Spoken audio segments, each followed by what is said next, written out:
हाय। हम इस वीडियो में डिटेल्ड एनालिसिस करेंगे जो भी सीरीज़ हुई है अगेंस्ट इंग्लैंड। आपसे रिक्वेस्ट है कि आप मेरे चैनल को सब्सक्राइब करें एंड मेरी वीडियो को लाइक करें, और कोई आपके ओपिनियंस है आप कमेंट सेक्शन में दे सकते हैं, और प्लीज़ मेरे चैनल को सब्सक्राइब करें। हम वन बाय वन सारे प्लेयर्स के बारे में बात करेंगे। सबसे पहले हम कैप्टन रोहित शर्मा की बात करेंगे। उन्होंने इस सीरीज़ में 1 सेंचुरी मारी और उसके बाद फर्स्ट मैच में भी कोई रन नहीं स्कोर करा एंड थर्ड मैच में भी नहीं करा। और वैसे देखा जाए तो इनके 122 रन हैं इस सीरीज़ में, बट उसमें 1 सेंचुरी है जो उन्होंने 119 रन स्कोर करे थे।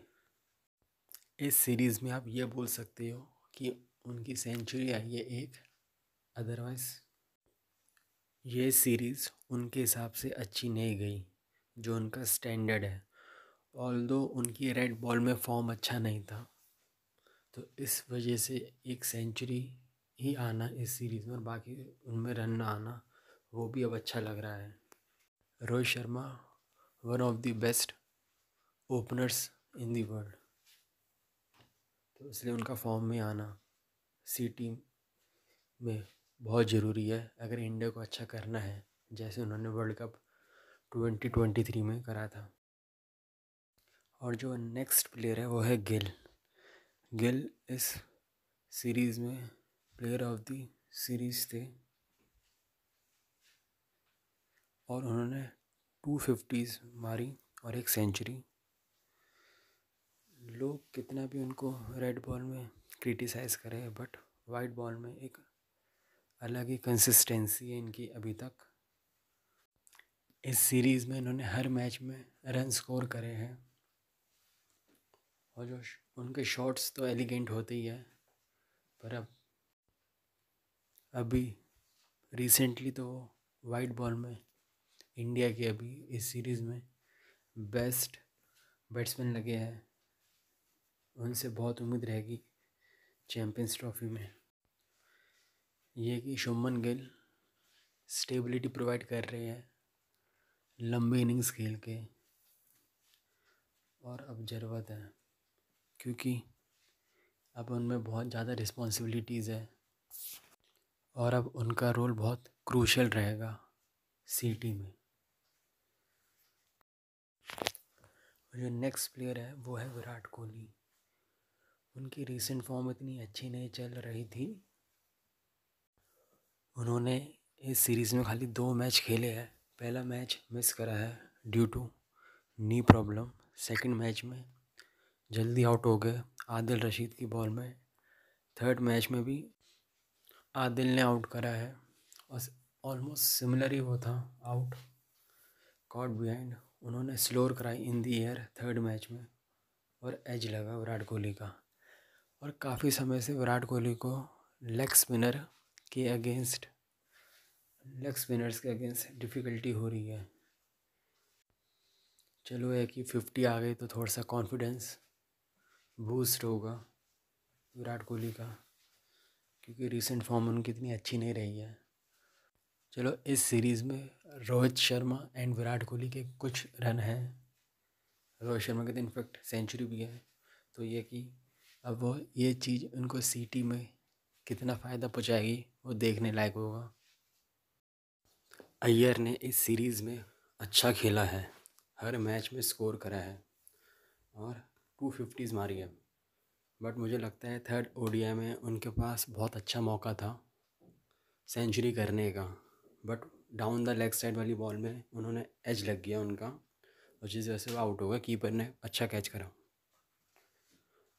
अय्यर की एक अच्छी बात यह है कि वो बहुत ही अच्छी स्ट्राइक रेट से खेलते हैं, टीम में बिल्कुल भी प्रेशर नहीं आता,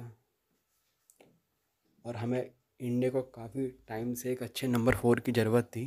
अब लगता है कि कोई मिल गया, क्योंकि उन्होंने वर्ल्ड कप में भी बहुत अच्छा खेला। अब देखते हैं सीटी में कैसे खेलता है, क्योंकि नंबर 4 बहुत क्रूशल पोजीशन है। केएल राहुल के फर्स्ट 2 मैचेस में कुछ ज़्यादा रन नहीं आए, ऑल्दो वो अपनी जो ओरिजिनल पोजीशन में भी नहीं खेल रहे थे, क्योंकि उनकी जगह अक्षर पटेल को प्रमोट कर रखा था। बट थर्ड मैच में उन्होंने अपनी ओरिजिनल पोजीशन में खेला और उन्होंने 40 रन स्कोर करे, लगभग 40 के वही। एंड उन्होंने विकेट कीपिंग भी उनकी इस सीरीज़ में उतनी खास नहीं रही, कैच भी ड्रॉप करे और एक DRS नहीं लिया रूट का सेकंड ODI में, वो क्लियर आउट था। ओवरऑल उनके लिए ओके गई है सीरीज़, कोई ज़्यादा खास नहीं, कुछ वो नहीं। बट हाँ, वो अपनी पोजीशन में नहीं खेले, एक ये है। देखते हैं अब आगे क्या होता है। हार्दिक का विद द बैट ये सीरीज़ बिल्कुल भी अच्छी नहीं रही। फर्स्ट मैच में वो नॉट आउट थे, ज़्यादा नहीं था खेलने के लिए वो। बट सेकंड मैच में उन्होंने मतलब सेकंड एंड थर्ड मैच में ज़्यादा रन नहीं मारा और जल्दी आउट हो गए। ऑल्दो थर्ड मैच में 6 मारे back to back, Adil Rashid को उसके बाद बोल्ड हो गए। और सेकंड मैच में भी शॉट तो मारे पर मतलब लंबा नहीं खेल पाए, जो कि थोड़ा सा कंसर्न है, क्योंकि हार्दिक पांड्या बहुत ही इंपॉर्टेंट प्लेयर है टीम का। उनके हिसाब से उनके लिए उनके लेवल के हिसाब से सीरीज़ अच्छी नहीं गई उनकी।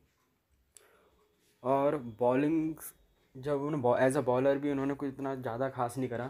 पूरी सीरीज़ में 3 विकेट्स लिए, ओनली 3 विकेट्स, और उनकी इकॉनमी अबव 6.5 की रही।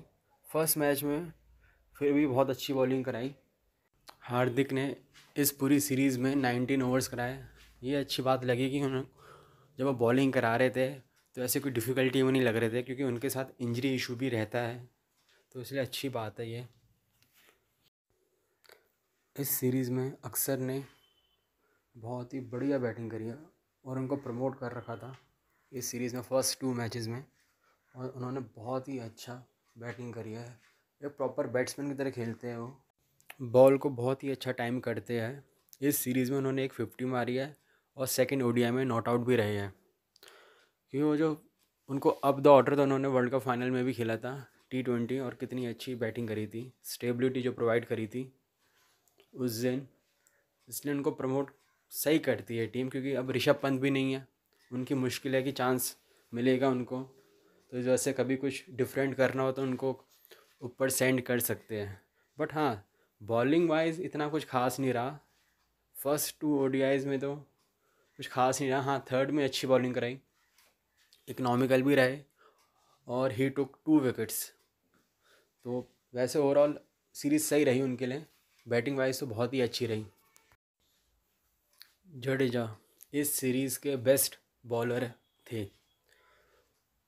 ऑल्दो खाली 2 में he played only 2 matches, but main thing is he took 6 wickets.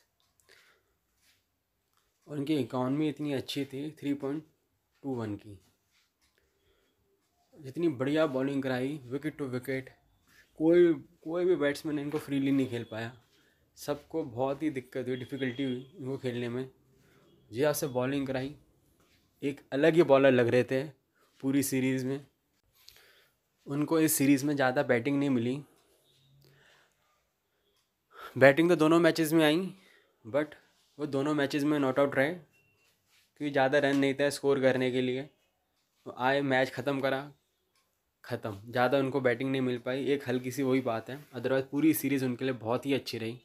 सबसे बड़ा पॉजिटिव इस सीरीज़ का जडेजा की बॉलिंग है, क्योंकि काफ़ी टाइम से उनकी बॉलिंग अच्छी तो थी, पर एक जो इस सीरीज़ में दिखा वो नहीं दिख पा रहा था। बहुत ही अच्छी बॉलिंग कराई जडेजा ने। अब CT में उनसे बहुत ज़्यादा ही उम्मीद रहेगी, ऐसे ही मिडल ओवर्स में विकेट्स लेते रहे और टीम को स्ट्रॉन्ग पोजीशन में डाले। Taking wickets in the middle overs is important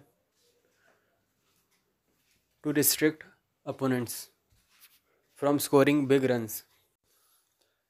Shami ने फर्स्ट मैच में इस सीरीज़ की अच्छी बॉलिंग कराई, बट उनका सेकंड मैच अच्छा नहीं रहा, बहुत एक्सपेंसिव रहे।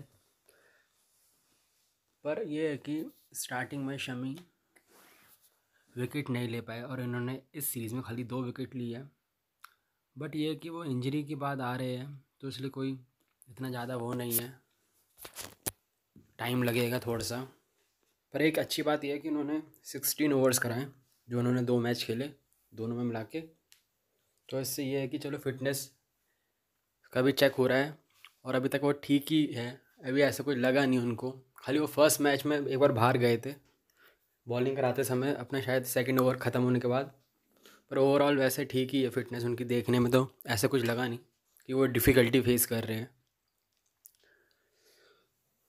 पर है कि अभी वो इंजरी से आ रखे हैं तो इसलिए उनकी परफॉर्मेंस के बारे में इतना ज़्यादा हम बात नहीं कर सकते, क्योंकि अब बुमराह नहीं है तो सीटी के लिए हमें शमी का 100% फिट होना और प्लस 100% इंटेंसिटी के साथ बॉलिंग कराना बहुत ज़रूरी है। और मेन बात है कि स्टार्टिंग में विकेट्स लेना बहुत ज़रूरी है। और जो हम चाहते हैं कि शमी ले, जैसे उन्होंने वर्ल्ड कप 23 में जो परफॉर्मेंस करी थी, हमें चाहिए कि वो ऐसा उसको रिपीट करें। इंडिया के लिए बहुत ज़रूरी है। हर्षित राणा इस सीरीज़ में बहुत ही एक्सपेंसिव रहे हैं। उनकी इकॉनमी 7 की है। ऑल्दो उन्होंने 6 विकेट्स लिए है सीरीज़ में, बट एक चीज़ ये थी कि उनके तीनों मैच में फर्स्ट स्पेल हमेशा एक्सपेंसिव रहा। सेकंड और थर्ड मैच में तो उन्होंने अपने फर्स्ट स्पेल में 2 ओवर ही कराए, पर उनका हमेशा तीनों मैच में फर्स्ट स्पेल बहुत ही एक्सपेंसिव रहा। अभी क्या रीज़न है, कोई टीम मैनेजमेंट इसमें काम क्यों नहीं करती, वो है। और फर्स्ट मैच में भी एंड थर्ड मैच में भी जब वो आए अपने सेकंड स्पेल में, तो उन्होंने विकेट्स लिए। क्रूशल विकेट्स लेते हैं पर एक्सपेंसिव भी है। देखना पड़ेगा चैम्पियंस ट्रॉफी में कौन खेलता है, अर्शदीप या हर्षित राणा। हर्षित राणा ने ये तीनों मैच खेले और अर्शदीप ने खाली अभी थर्ड ओडीआई खेला, जिसमें उन्होंने 2 विकेट्स लिए और 33 रन्स दिए अपने 5 ओवर्स में। बट देखना पड़ेगा कि कौन खेलता है, क्योंकि हर्षित राणा स्टार्टिंग में विकेट्स नहीं ले पा रहे हैं। अर्शदीप ने ले लिया स्टार्टिंग में, अपने पहले स्पेल में 2 आउट करे। बहुत सरप्राइजिंग था कि अर्शदीप ने खाली एक ही मैच खेला है, वो भी थर्ड ओडीआई, और हर्षित राणा ने 3 मैच खेले हैं। बट मुझे लगता है कि उनका डेब्यू इस सीरीज़ में हुआ था, तो उनको गेम टाइम देने के लिए कर रखा है।